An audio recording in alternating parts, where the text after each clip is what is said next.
Welcome back. This is Coach Phil, and I wanted to get right to it. Most of the time, when people are training to get better at basketball, they're either doing one thing or the other, and it's usually either working on their game individually or getting to game actions. And to be honest, there's always someone pressuring you to do one or the other, when the honest to God's truth is you need to do what works best for you. What are your needs? If you ever watch any high-level basketball, that could be the NBA, that could be college basketball, it could be elite high school basketball, any high-level basketball that you watch, you'll notice that no two players play the same. No two players shoot the same. Hell, no two players even run the same. But you have people who are trying to teach and instruct the game and put everybody into a cookie cutter.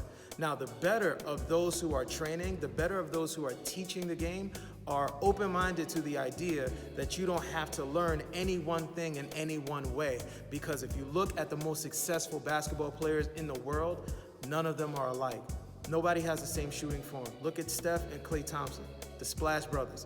They shoot completely different forms, and yet they're unquestioned as the best shooting backcourt we have ever seen in basketball history, right? If you look at Nikola Jokic, if you look at Joel Embiid, two dominant centers in our game today, and they play differently. Their skill sets are different, and they're both very effective. So you can have 100 players who play the same position. You can have 100 players who have the same exact role, and all 100 of these players will do what they do differently. They'll have different strengths and different weaknesses. They'll even have a different approach to how they see the game.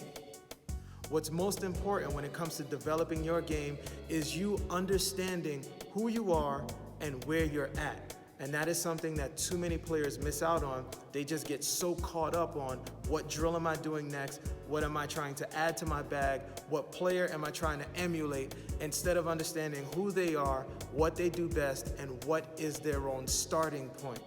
If you understand what your starting point is, it makes it much, much easier to identify where you're going and therefore map the shortest route to that destination. So, long story short, stop looking around left and right, understand who you are, understand where you're starting from, and once you have that locked down, getting from point A to point B, whether that's developing individual skills or developing your on-court, in-game actions, the scenarios, or hell, maybe a little bit of both. If you know where you're at, you will know where to go. This is Coach Phil. Like, share, and comment. Let me know what you think. I want to hear from y'all. Y'all be good.